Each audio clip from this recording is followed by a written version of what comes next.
В мае 2020 года, когда у нас такая большая работа, да, большая публичная перепалка была в парламенте относительно законопроекта Гульшат Аим Асылбаевой, я, наверное, тогда представить себе не могла, что к чему мы придем в итоге, да. Вот. И сейчас, когда в парламенте говорят о свободе слова, о гендерном равенстве, и когда эти слова звучат из уст членов правительства, наших высокопоставленных чиновников, конечно, такое двоякое ощущение, да, то есть мы когда для страны, для развития просим кредиты, гранты, мы клянемся и божимся, что мы соблюдаем все постулаты, базовые основы демократии, где в первую очередь стоит, как мы же всегда славились тем, что мы островок демократии, это свобода слова, это гендерное равенство.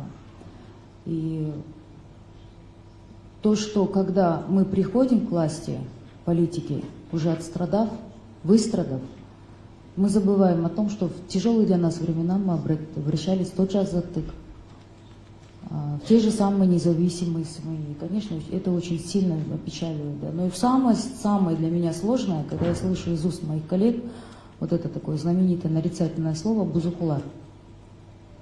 Все, что связано, наверное, с какими-то ценностями демократическими, почему-то сразу становится бузукулар.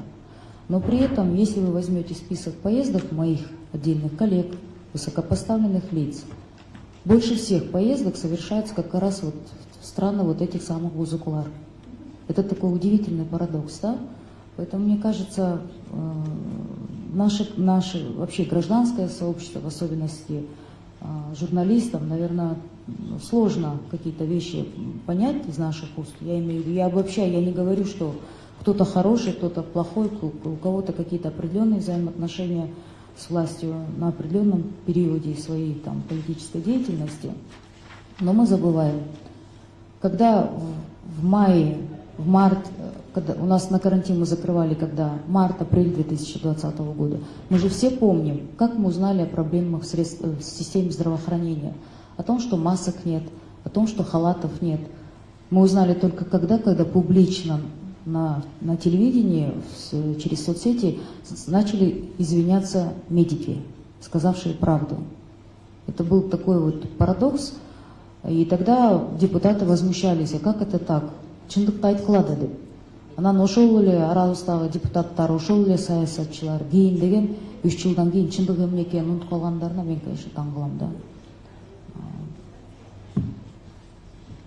Поэтому то, что сейчас происходит с закрытием средств массовой информации, да, и такое нетерпимое отношение, критика она всегда была, есть и будет. Я признаюсь, мне тоже не нравятся отдельные какие-то публикации. Они нас расстраивают. Мы, политики, хотим быть идеальными во всем и всегда, чтобы нас только хвалили. Но в демократическом обществе есть подотчетность и ответственность. Это то же самое, то, что сейчас происходит с СМИ, наверное, можно, я думаю, с уверенностью предъявить политикам и тем, кто пришел в парламент, пришел путем избрания через народ на высокие позиции. Я имею в виду обещания. То есть тогда давайте судить политиков за обещания. Вот он обещал, и он не выполнил. Она обещала, она не выполнила. Поэтому я думаю, это те выводы, которые должны сделать все мои коллеги. И относительно этого законопроекта я, вот, как соинициатор, конечно же, мы постараемся сделать все возможное, переговорить с нашими коллегами. Многие депутаты, которые пришли в первый раз, вот как тогда Гульшат Аим, они почему-то думали, что их это не касается. Но сейчас у самой Гульшат Аим тоже нет никаких гарантий. Если, не дай бог, где-то она не так выскажется, что не будет заблокирована ее страничка. Поэтому мы думаем ровно до тех пор, пока, вот, кажется, я нахожусь на том пике позиции, что меня это не коснется. Это может коснуться абсолютно всех. И как вот сейчас здесь наши коллеги до меня, которые высказывались, опытные политики, кыйын убакытта саясатчылардын башына иш түшкөндө биз жалдырап ошол көз карандысыз массалык маалымат каражаттарына барып аркасынан чуркайбыз. Кыйын убакытта. Анан деген жеңилдеп калганда деген биз аларды унутуп калабыз да. Бул абдан туура эмес, акыйкатсыз көз караш болуп атат да. Анан биякта эжекебиз айтып кеткендей, азыркы учурда соттор деле тергөөчүлөрдүн көзүн карап калыштыр. Бул деген принцип звонко болуп калды. Туура эмес болуп атат.